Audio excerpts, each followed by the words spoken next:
حضرت سیدنا عمر فاروق، سب بولیے رضی اللہ تعالی۔ حضرت عمر فاروق رضی اللہ تعالیٰ عنہ کا مبارک زمانہ ہے۔ حضرت عمر نے فوج بھیجی ایران کے حکمران کے ساتھ جہاد کرنے۔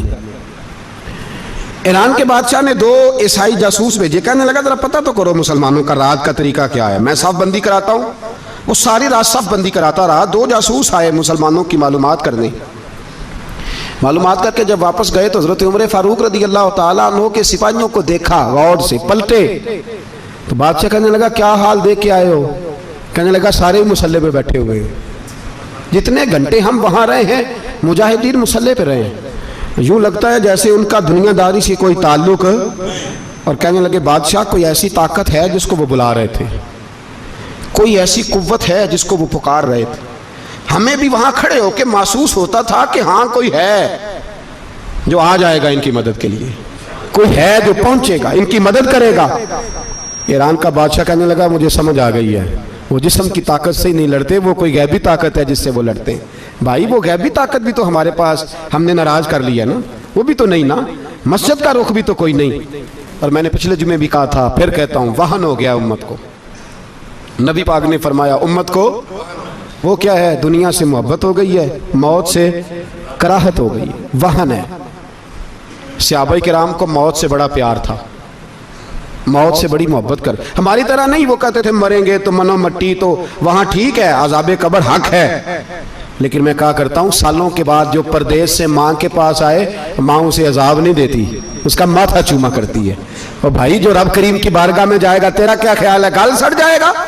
مدینے والے حبیب نے فرمایا قبر المومن روضۃ من ریاض الجنہ، فرمایا میرا مومن جب قبر میں جاتا ہے تو اللہ جنت کے سارے دروازے کھول دیتا ہے، وہ تو اللہ کی رحمت میں پہنچتا ہے۔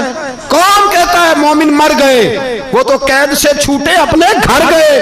کون کہتا ہے قبر میں عذاب ہے تو صرف عذاب ہی ہے، ہاں مجرم کو سزا ملے گی، لیکن مومن ہمیشہ جہنم میں، وہ بالآخر جنت میں جائے گا، بالآخر جنت میں جائے گا۔ اور کسی درویش نے بات کی، وہ کر کے چلے گئے، بر کمال ہی کر گئے، کہنے لگے دوزخ میں میں تو کیا، میرا سایہ نہ جائے گا، کیونکہ رسول پاک سے دیکھا نہ جائے گا۔ نبی پاک سید عالم علیہ السلام کے غلام تو دیکھو نا، ساری زندگی عمر فاروق، بخاری پڑھو تو صحیح، ساری زندگی عمر ہر نماز کے بعد کہتے تھے اللہم ارزقنا شہادت فی سبیلک، اللہ بسترے پہ موت نہ دینا، موت مجھے شہادت کی دینا۔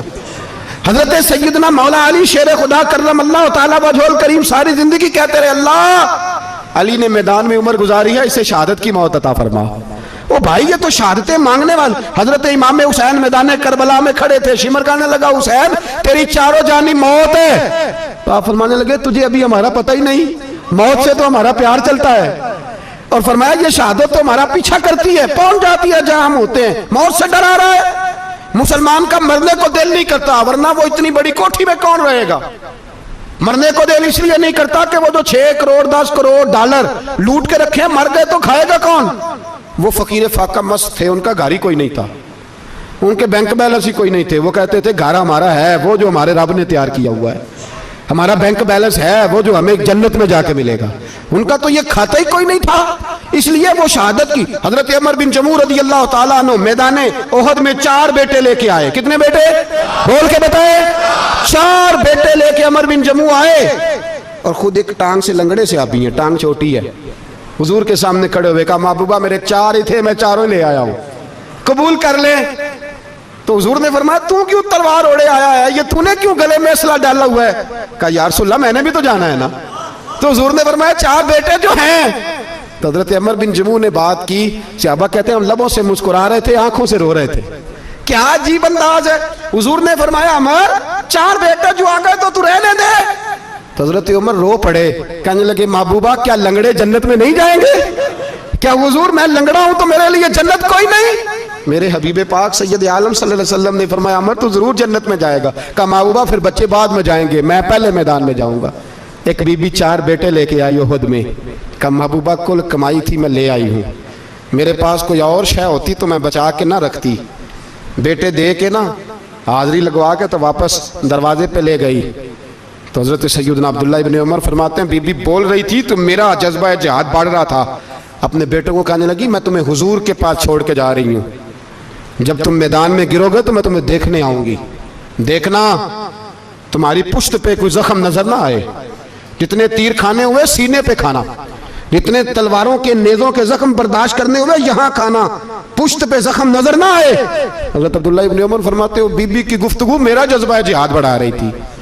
ایک بی بی 3 سال کا 4 سال کا بیٹا لیے رو رہی ہے، احد کا دن ہے، سہیلیاں پوچھتی ہیں تو کیوں روتی ہے؟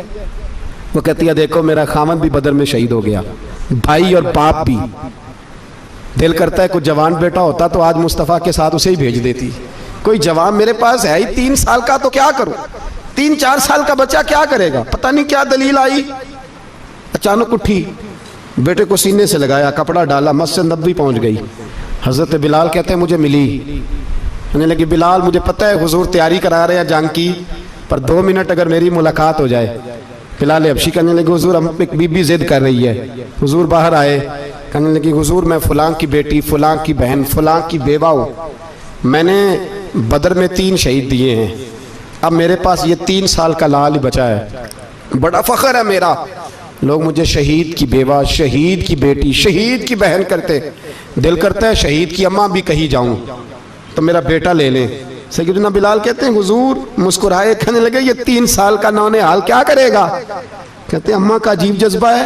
کہنے لگی محبوبہ سنا ہے اسلحہ بھی تھوڑا ہی ہے، ڈالیں زیادہ کوئی نہیں، میرا بیٹا ساتھ رکھ لیں، جب آپ کی طرف کوئی تیر آیا نا تو میرا بیٹا ڈھال کے تو اس کو ڈھال بنا کے آگے کر دینا۔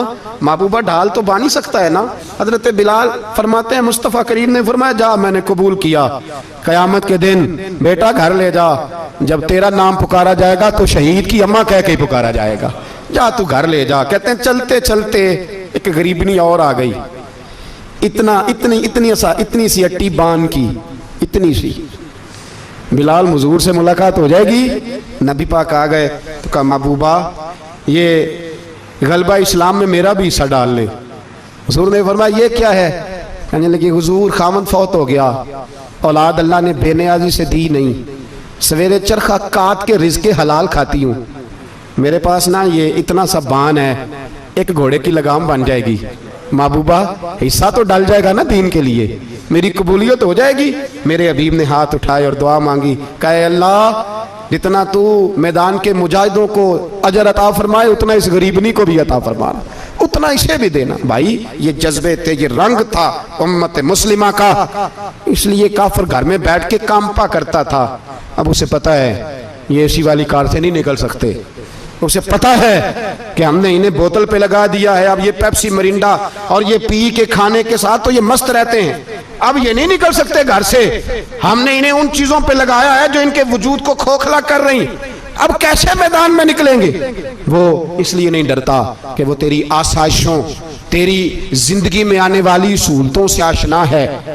موت بستر پہ بھی آ جاتی ہے، لیکن جس کو میدان میں آتی ہے وہ ساری زندگی زندہ رہتا ہے، وہ ساری زندگی زندہ رہتا ہے۔ بھائی مرنا تو ہے، لیکن اگر زندگی دین کے کام آئے گی تو امر ہو جاؤ گے، بچ جاؤ گے۔